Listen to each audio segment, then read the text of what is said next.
नमस्कार दोस्तों, target with PS Parihar channel में आपका स्वागत है। जैसा कि आपको पता है कि इस चैनल के माध्यम से आप लोगों को विद्यार्थी जीवन से संबंधित सभी महत्वपूर्ण जानकारियां प्रदान की जाती हैं। उसी क्रम में आज की इस वीडियो में हम लोग बात करेंगे नई टीजीटी पीजीटी की वायरल नियमावली की। तो यहाँ पर आप लोग देख सकते हैं इस नियमावली को, और इसमें बहुत सारी चीज़ें बताई गई हैं कि क्या योग्यता मांगी जाएगी, क्या आयु मांगी जाएगी, किस तरीके से शिक्षक भर्ती होगी। और चूंकि आप लोगों ने तो अभी तक ड्राफ्ट देखा होगा जिसमें शिक्षा सेवा चयन आयोग किस तरीके से काम करेगा उसको लेकर के जानकारी दी गई थी, लेकिन इसमें भर्ती के बारे में जानकारी दी गई है कि भर्ती किस तरीके से होगी। तो यहाँ पर ये बताया गया कि ये जो नियमावली है ये किस चीज़ के लिए है। ये देखिए लिखा हुआ उत्तर प्रदेश अशासकीय सहायता प्राप्त माध्यमिक विद्यालय अध्यापकों की भर्ती और सेवा शर्तें नियमावली 2024। तो कुछ इसमें त्रुटियां हैं टाइपिंग की, आप देख सकते हैं नियमावली 2024, लेकिन मुझे लगता हो सकता है कि इसको अनुवाद किया गया हो हिंदी से इंग्लिश का। नीचे योग्यताएं, नियुक्त प्राधिकारी, भारत का नागरिक, परिषद का अर्थ क्या है, आयोग का अर्थ क्या है, ये सब जानकारी दी गई है। हम लोग जानते हैं भर्ती का स्रोत। तो यहाँ पर ये देखिए बताया गया है कि इंटर कॉलेज का प्रधानाचार्य या किसी हाई स्कूल का प्रधानाध्यापक, जिसके बारे में अभी जानकारी दी गई थी कि 900 और 1500 पदों का अधियाचन शिक्षा सेवा चयन आयोग को भेजा जाना है और निदेशालय इसका अधियाचन पहुंच चुका है, ये भर्ती होनी है। तो इसको लेकर के जानकारी दी गई है कि अब 100% ये पद जो होंगे वो सीधी भर्ती के द्वारा होंगे, यानी कि इसका सीधे विज्ञापन जारी होगा, ये प्रमोशन के द्वारा ये पद नहीं भरे जाएंगे। जो प्रवक्ता भर्ती है जिसको आप लोग पीजीटी बोलते हैं, पीजीटी को लेकर के जानकारी दी गई है कि 50% सीधी भर्ती होगी और 50% जो एलटी या टीजीटी के जो शिक्षक हैं उनका प्रमोशन होगा। और ये तो पहले भी होता था, इसमें कोई नई बात नहीं है, ये कोई बदलाव नहीं है। नीचे आप देखेंगे सबसे बड़ी चीज़ है आयु को लेकर के एक जानकारी दी गई है जिससे हड़कंप मचा हुआ है। आ जाइए नीचे, प्रशिक्षित स्नातक श्रेणी, यानी कि ये बात हो रही है यहाँ पर टीजीटी की। तो टीजीटी की जितनी भी भर्ती होगी वो सीधे यहाँ पर सीधी भर्ती होगी। जितने भी पद रिक्त होंगे उसका सीधे विज्ञापन निकलेगा। लेकिन कहीं कहीं पर कुछ विद्यालयों को छूट दी गई है, वहाँ पर कुछ पद प्रमोशन से भरे जाएंगे।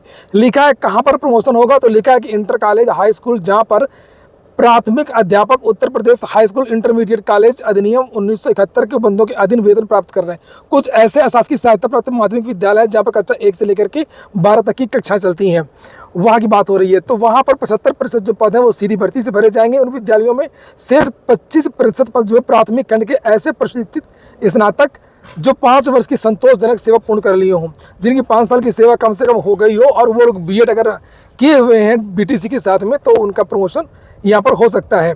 लेकिन ऐसे बहुत कम विद्यालय हैं। आपने देखा होगा लगभग 1900 पदों का जो अधियाचन है प्राइमरी का आया है शिक्षा निदेशालय में, ये उनकी बात हो रही है। जो प्राथमिक खंड है अशासकीय सहायता प्राप्त माध्यमिक विद्यालयों में, वहाँ पर 100% जो पद है वो सीधी भर्ती की होंगी।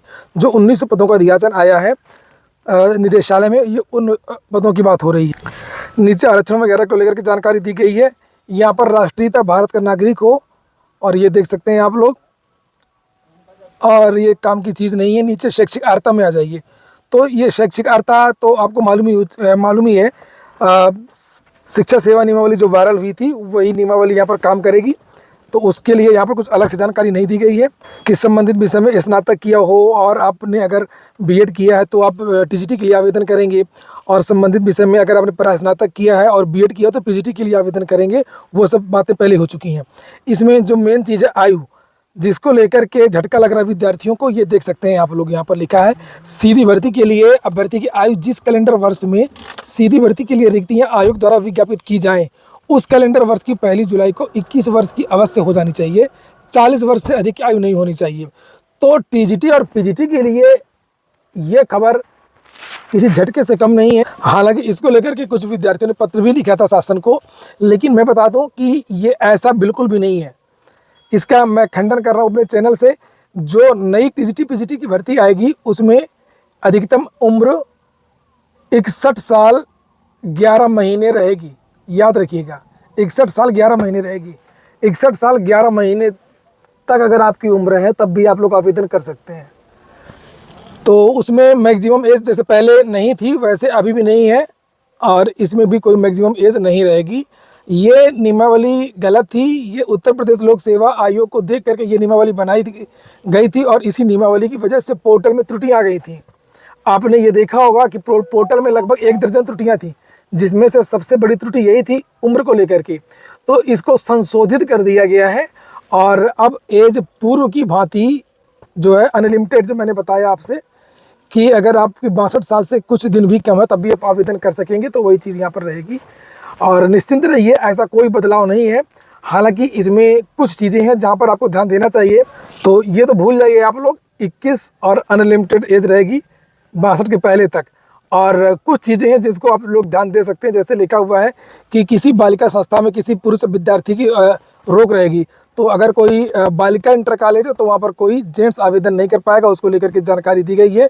कहीं कहीं पर छूट दी गई है संगीत, नेत्रहीन अध्यापक आदि के मामले में, और रिक्तियों के बारे में जानकारी दी गई है।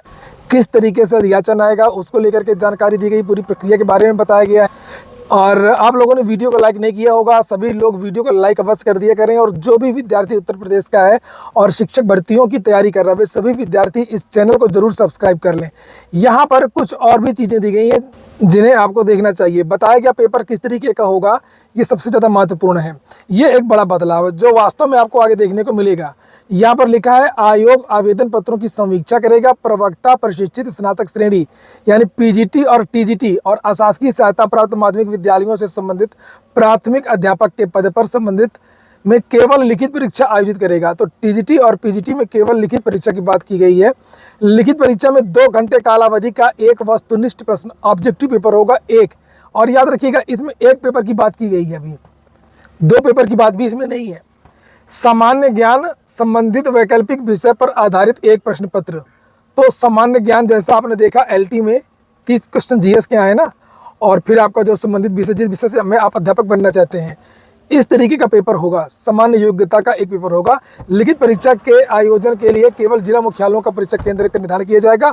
निरीक्षकों को मानदेय का भुगतान ऐसी दर पर किया जाएगा जैसा आयोग निर्धारित करना चाहे। अच्छा, पुरानी वाली जो आपने देखा था ड्राफ्ट, उसमें प्रवक्ता पद के लिए लिखा हुआ था कि साक्षात्कार, लेकिन अब इसमें प्रवक्ता पद के लिए भी साक्षात्कार नहीं है, केवल और केवल लिखित परीक्षा की बात की गई है। यहाँ पर आप लोग देख भी सकते हैं, ये लिखा प्रवक्ता प्रशिक्षित स्नातक श्रेणी और अशासकीय सहायता प्राप्त माध्यमिक विद्यालयों से संबद्ध प्राथमिक खंड में अध्यापक हेतु जो भर्ती होती है, ये केवल और केवल लिखित परीक्षा के आधार पर होगी। यानी कि प्रवक्ता में भी इसमें बात नहीं की गई है इंटरव्यू की। तो हो सकता है कि जो आने वाली भर्ती हो उसमें अब इंटरव्यू ना रहे। और जो प्रधानाध्यापक और प्रधानाचार्य की भर्ती होनी है उसको लेकर के जानकारी दी गई है कि इसमें इंटरव्यू होगा। ये नीचे देखिए, यहाँ पर लिखा हुआ है कि प्रत्येक साक्षात्कार होगा। साक्षात्कार में प्रत्येक अभ्यर्थी को दिए गए अंकों के प्रतिशत के 10% को उनके लिखित परीक्षा में प्राप्त अंकों के प्रतिशत के 90% में जोड़ दिया जाएगा। इसमें जो ज़्यादातर चीज़ें हैं वो सत्य के प्रतीत हैं, लेकिन जो एज वाली बात है वो पूरी तरीके से गलत है। आप लोग निश्चिंत रहिए, सभी लोग जो है वो आवेदन कर पाएंगे। कोई भी विद्यार्थी उम्र के आधार पर बाहर नहीं होगा। ये हो गया आज का वीडियो। आपको अच्छा लगा, आपके काम का, तो फिर से कहूँगा कि लाइक अवश्य कर दें। पूरा वीडियो सुनने के लिए बहुत बहुत धन्यवाद।